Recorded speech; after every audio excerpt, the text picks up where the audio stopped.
Alright guys, we might have to be a little bit quick because we are now on Namek when it's actually looking the same but on fire. And this might give you a clue as to what we're talking about at the #1 spot, my favourite DBZA moment of all time. I think if you've been paying attention to the list, you might not be surprised what it is. At least it's not as predictable as having episode 60 at #1. You know, give me that credit, because I could have easily done that list. And totally not Mark, obviously did state the obvious by having episode 60 at #1. Very nice of him, but I'm being a little different here. I'm calling back to another key moment in DBZA. That is the 3-parter that is episode 30. Right off the bat, I will say, was probably one of my favourite episodes to record for, and certainly one of the most memorable. It was certainly the longest recording session I've ever done, because we recorded all 3 parts in one go.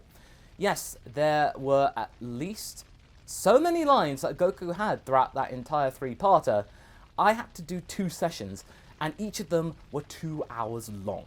2 hours of screaming and Foley, and everything that you see in that 3-parter took 4 hours to record for. That was just so intense, but not as intense as that scream. It took me 25 takes for that one scream.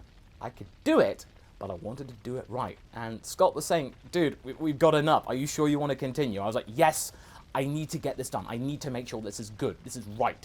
Because this is one of the most important moments for Goku. Like with episode 60 with Gohan, I had to get it right. But unlike that time, I managed to succeed here. With Goku, I mean, I know that if I had to go back and do it again, I could do a better job because, you know, more experience and all that. And certainly you get a taster of that in Kai 2 with the, this ruffles my journeys. Everything in that series of episodes and parts was just so crucial in how I developed the Goku voice. And, of course, I'm going to break you like a Kit Kat bar. Stuffed crust, King Kai! You can eat it in reverse. All of these really memorable lines, and of course the punchline of the muffin button. That was just so funny seeing. And it's actually one of the earliest examples of us changing the face that you see in Dragon Ball, because as you remember, when Goku's pressing the button, he's actually really angry, but we changed it to him going, yay! All that kind of stuff. That was Zach Manley doing that, who did the 4-Star Force fan art animation back in the day. If you don't know what I'm talking about, search 4-Star Force or Team 4-Star Force, you'll see what I'm talking about here. Needless to say, that entire experience, it may have been long, it may have been hard on my throat, but you can't deny it, that it's certainly one of the most important and certainly one of the most viewed episodes in our entire back catalogue. Over 20 million views now, at least for part 1. So combined, that 3-parter, maybe nearly 40 million views? That's a lot. You don't forget that. But what we mustn't forget is that now that we know what the #1 moment is, we go back full circle with a Super Saiyan God Goku on the cover like we did in day 1, and we'll see how we can do. Let's see what we can pull in this last selection. And already, I see that we have a Heart Shark and a Dr. Lychee leader deck. We have the Del Miraculous Aid again. Super Baby 1 All-Consuming Terror again. Son Goten rushing in. Birthday Party. Son Goku Ever Evolving. Defender Godgodon. Shu on the Offensive. Alright, okay, now that's a good one. Super Kamehameha, a Bulma Brainwashed, a Trunks Brainwashed, and... oh. Okay, we got Son Goku Energy Salvo again. So actually, we've had all repeats.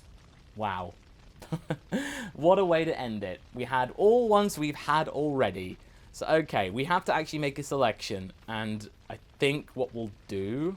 let's just go with a Son Goku Ever Evolving, so we'll go with that one, and Shu on the Offensive. So, Shu on the Offensive we did need, actually. So yeah, that's my deck. And I think in the new year, we will have a good close look at my deck, and see if we can do any mulligans in the comments to see whether we can improve it, just before we actually go to a game shop and try it out and see how we do. I'm not expecting to win, but I'm expecting to at least take 2 life. 2 life from my opponent, I'll be happy with that. So, thank you so much for tuning in throughout this entire look through the top 24 DBZA moments that we've had. And tune in tomorrow to see all of the Lego figures, but we need to look at one more. So we'll go over to that right now. So take care, everyone. I hope you have a very good holiday. And until next time, I shall see you soon. Catch you later.